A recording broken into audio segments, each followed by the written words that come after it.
ውርደት እንኳን እንደሆነ የሚታወቀህ የነበረው ያን የቤታቸው ጠርተው እቃ ሲያሳጥሙኝ ነበር። ገባ? ያንን የተዋረድ ነው ማለት ትችል ነበር። ዛሬ ላይ እኔ ስወስን አይደለም ቤተሰብ የሚዋረደው ወይ አንተ የምትዋረደው። ገባ? ስለዚህ በዚህ ታይም አንተ ከኔ ጎን ሆነክ አብረኸኝም ሆነክ ነገሮችን መጋፈጥ ነው እንጂ ያለብህ ኢባስ ከነሱ ጎን ሆነክ እነሱ ትክክል እንደሆኑ እኔን መናገር አትችልም። ገባ? እኔ ብዙ ነገር ያሳለፍኩኝ ብዙ ነገር ያየሁኝ ሰው ነኝ አይደለ?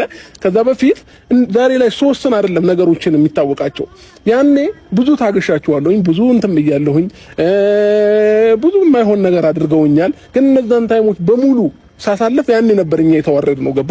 አሁን ግን እኔ ስወስን አንተ ከነሱ ጎን መሆን የለብም። ገባ? እንደውም ከኔ ጎን ሆነ ቤተሰባዊነትህን ማሳየት ነው መቻል ያለብህ። አሁን ዝም ብለህ እስኪ የሷ ቤተሰብ ለኛ እሷን ሚዲያ ላይ አሳልፈው ይሰጧታል? አይሰጧትም። ገባ? አንተ ለኔ ለምንድን ነው ሚዲያ ላይ ወጥተህ እንደዚህ አደረገ እንደዚህ እንዴት ይሆናል ማለት የለብህም። ገባ? አንድ ደግሞ ማመንና ማረጋገጥ ያለብህ ነገር ቢኖር እኔ ሄርሜላ ባትኖር ራሱ ከሄርሜላ ጋር ቀለበት ባላረግ ራሱ ብቻዬን ብሆን ራሱ ሩታን ዳግመኛ እኔ ላገባትም አብሬያት ልኖር አልችልም። ይሄንን አረጋግጠ ለአእምሮህ ንገረው። በቃ ማንም ባይኖር ድጋሚ ከሩታ ጋር ግን ተጋብቼ የምኖር ሰው አይደለሁኝም።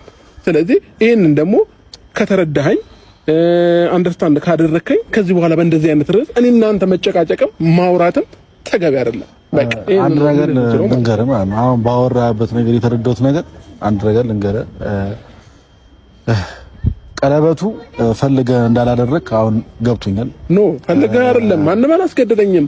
እንደዚህ ስታወራ ነገሮችን ወደ ሌላ ሰዎች ይቀይሩታል። ገባክ? እኔ በዚህ ወቅት ምናልባት ላላደርግ እችል ነበር እንጂ ነገ ከ3 ወር ከ4 ወር በኋላ ወይ ከአንድ ዓመት በኋላ ቀለበት ማድረግ አይቀርም ነበር። ግን ደግሞ አሁን ላይ ያሉት ሞመንቶች ደግሞ ወደዛ ይመራል። ግን አንዳንዴ እኛ ስለፈለግን አይደለም ነገሮች የሚሆኑት ማለት ነው። እኛ ስለፈለግን እኛ በዚህ ታይም ስላለን ምናምን አይደለም። የትኛውም ሰው ራሱ በወሰነው ህይወት ኑሮ አያውቅም። ገባክ? በቃ ነገሮች ወደዛ መስመር ይወስዱዋል። ፈጣሪም ፈቅዶ ሊሆን ይችላል። ያንን አደረኩኝ፣ በቃ አለቀ። ከዛ ውጪ ግን ይሄ እንዴት ነው ዛሬ ላይ ውሳኔ ሲታወቅ ለሚመጡብኝ ነገሮች እኔ ምላሽን መስጠት አልፈልግም። ሲቀጥል አንተ ወንድም የሆነ ከነሱ ጋር ሆነ እኔን መርገጥ አትችልም። ገባክ? ያኔ እኔ አንተን ወይ ርቃለሁኝ ነው ወይ ርቄ የራሴን ላይፍ እኖራለሁ ነው። እነሱም ያዋጡ ከሆነ ከነሱ ጋር ትቀጥላለህ ማለት ነው። አሬ የማዋጣት ያለማዋጣት ጉዳይ አይደለም። አንተም እንዳንዳንድ ሰዎች ነው ወሬ እያወራ ያለው። ምንም እንደዚህ የሚባል ነገር የለም። በቃ ለእውነታ መቆም መቻል አለበት። እርግጠኛ ያልሆንክበትን ነገር ከነሱ ጋር የሆነ ነገር ስላሉ ብቻ ትናንትና ማንም ምንም ስላለኝ አይደለም ይገባክ። ለማጣላት እንኳን እየሞከረች ነበር። እኔ እናንተ አንተ ወንድሙ አይደለህም ምናምን ነገር እስከምትል ድረስ ሜሩ